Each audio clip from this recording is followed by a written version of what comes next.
Salt ತೊಗೊಂಡಿದ್ದೀನಿ, ಹಾಗೆ ನಿಂಬೆಹಣ್ಣು ತಗೊಂಡಿದ್ದೀನಿ. ನಿಮಗೆಲ್ಲ ಗೊತ್ತಿದೆ, ಜೀರಿಗೆ ತುಂಬ ಆರೋಗ್ಯಕ್ಕೆ ಒಳ್ಳೆಯದು, ಜೀರ್ಣಕ್ರಿಯೆನ ಚೆನ್ನಾಗಿಟ್ಕೊಳ್ಳೋಕ್ಕೆ ಸಹಕಾರಿ. ಮತ್ತು ತಿಂದಿದ್ದು ಊಟ ನೀಟಾಗಿ ಜೀರ್ಣ ಆಗಬೇಕು ಅಂದರೆ ಈ ಥರ ಕಷಾಯ ಮಾಡ್ಕೊಂಡು ಕುಡಿಬೇಕು. ಹಾಗೆಯೇ ನಾವು ವೆಯ್ಟ್ ಲಾಸ್ ಮಾಡೋಕ್ಕೆ ಅಂದರೆ ತೂಕ ಕಡಿಮೆ ಮಾಡ್ಕೊಳ್ಳೋಕ್ಕೆ ಇದು ತುಂಬ ಸಹಾಯಕಾರಿ. ಹಾಗಾಗಿ ಜೀರಿಗೆ ಕಷಾಯನ ದಿನ ಮಾಡ್ಕೊಂಡು ಕುಡಿಬೋದು. ಆಗಲಿಲ್ಲ ಅಂದರೆ ವೀಕ್ಲಿ 1 ಸರಿ 2 ಸರಿ, ಅಥವಾ ನಮಗೆ ಹೊಟ್ಟೆ ಉಗ್ರಣೆ ಆಗಿದ್ದಾಗ, ಊಟ ಜೀರ್ಣ ಆಗದೆ ಇರುವಾಗ ಮಾಡ್ಕೊಂಡು ಕುಡಿದ್ರೆ ತುಂಬ ಒಳ್ಳೆಯದು. ಬನ್ನಿ ಹೇಗೆ ಮಾಡೋದು ಅಂತ ನೋಡ್ಕೊಳ್ಳೋಣ. ಸ್ಟವ್ ಹಚ್ಚಿ ಒಂದು ಬಾಣಲೆ ಇಟ್ಕೊತಾ ಇದ್ದೀನಿ.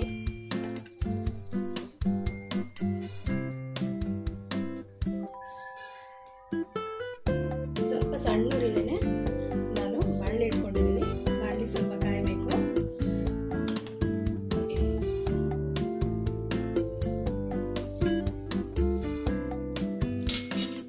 ಈಗ ಬಾಣಲೆ ಕಾದಿದೆ, ನಾನು ಜೀರಿಗೆನ ಹಾಕ್ತಾ ಇದ್ದೀನಿ.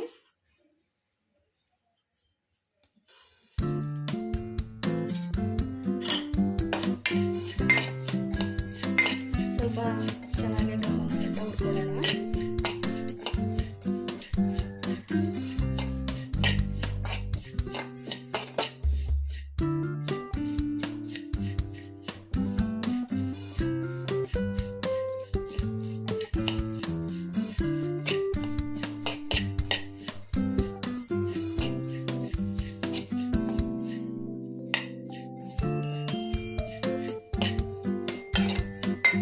ಸಣ್ಣೂರಿಲೇನೆ ಹುರ್ಕೊತಾ ಇದ್ದೀನಿ. ಇದು ಗಮ್ಮಂತ ಇವಾಗ ರೆಡಿಯಾಗಿದೆ. ಇದನ್ನು ಇಳಿಸ್ಕೊಳ್ಳೋಣ.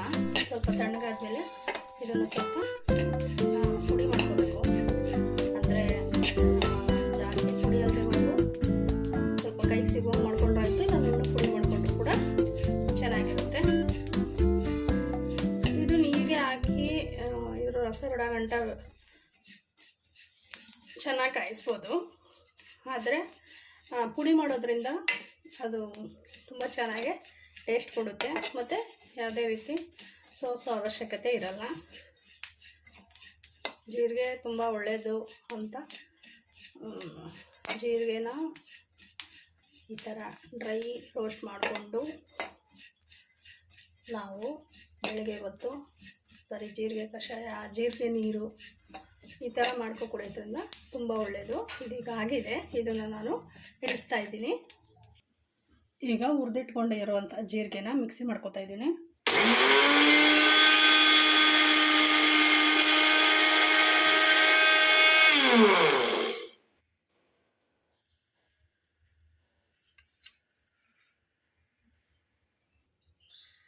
ಈಗ ನಾನು ಒಂದು ಬಟ್ಲು ಇಟ್ಕೊಂಡಿದ್ದೀನಿ, 4 ಬಟ್ಲು. ಅದಕ್ಕೆ ಮೀಡಿಯಮ್ ಉರಿಲಿ ನೀರನ್ನ ಹಾಕ್ತಾಯಿದ್ದೀನಿ. 1 ಲೋಟ ನೀರು ಕಾದರೆ ಸಾಕು.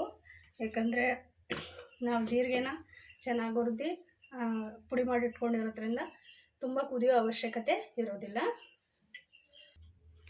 ನೋಡಿ, ರುಬ್ಬಿದ ಮೇಲೆ ಜೀರಿಗೆ ಈ ಥರ ಸ್ವಲ್ಪ ಬಾಯಿಗೆ ಸಿಗುವಂಗೆ ಕೂಡ ನಾನು ಪುಡಿ ಮಾಡ್ಕೊಂಡಿದ್ದೀನಿ. ಈಗ ನೀರು ಚೆನ್ನಾಗಿ ಕಾದಿದೆ. ನಾನು ಇದಕ್ಕೆ 1 ಸ್ಪೂನು ಹಾಕ್ತಾಯಿದ್ದೀನಿ ಜೀರಿಗೆ ಪುಡಿ.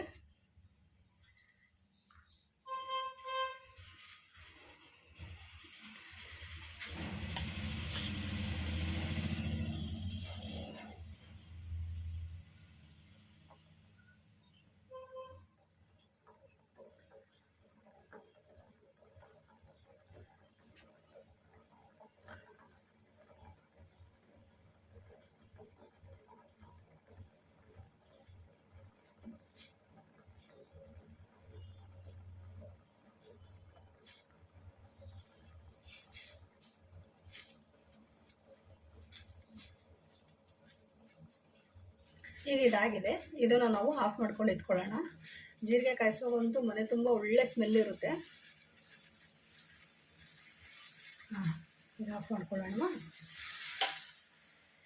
ಈಗ ಇದು ಹಾಗೇ ಕುಡಿಬೋದು. ಇದನ್ನು ಸೋಸೋ ಅವಶ್ಯಕತೆ ಇಲ್ಲ, ಯಾಕಂದರೆ ಜೀರಿಗೆನ ನೀಟಾಗೆ ಪುಡಿ ಮಾಡಿ ಇಟ್ಕೊಂಡಿದ್ದೀವಿ. ಈಗ ನೆಕ್ಸ್ಟು ಇದನ್ನು ಸರ್ವಿಂಗ್ ಲೋಟಕ್ಕೆ ಹಾಕೊಳ್ಳೋಣವಾ. ಈಗ ನಾನು ಸರ್ವಿಂಗ್ ಲೋಟಕ್ಕೆ ಹಾಕ್ಕೊಂಡಿದ್ದೀನಿ. ಇದಕ್ಕೆ ಒಂದು ಅರ್ಧ ನಿಂಬೆಹಣ್ಣು ಹಿಂಡ್ಕೊಳ್ಳೋಣ.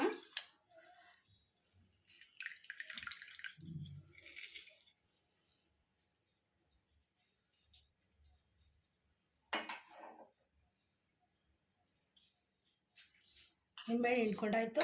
ಈಗ ಇದಕ್ಕೆ ರುಚಿಗೆ ತಕ್ಕಷ್ಟು ರಾಕ್ ಸಾಲ್ಟ್ನ ಸೇರಿಸ್ತಾ ಇದ್ದೀನಿ.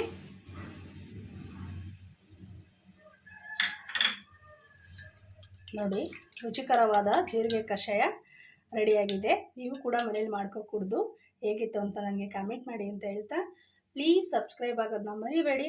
ದಯವಿಟ್ಟು ಸಬ್ಸ್ಕ್ರೈಬ್ ಆಗಿ, ಲೈಕ್ ಮಾಡಿ, ಫಾಲೋ ಮಾಡಿ, ಹೆಚ್ಚೆಚ್ಚು ನಮಗೆ ಹೀಗೆ ಸಪೋರ್ಟ್ ಮಾಡಿ ಅಂತ ಹೇಳ್ತಾ ಈ ವಿಡಿಯೋನ ಇಲ್ಲಿಗೆ ನಾನು ಮುಗಿಸ್ತಾ ಇದ್ದೀನಿ.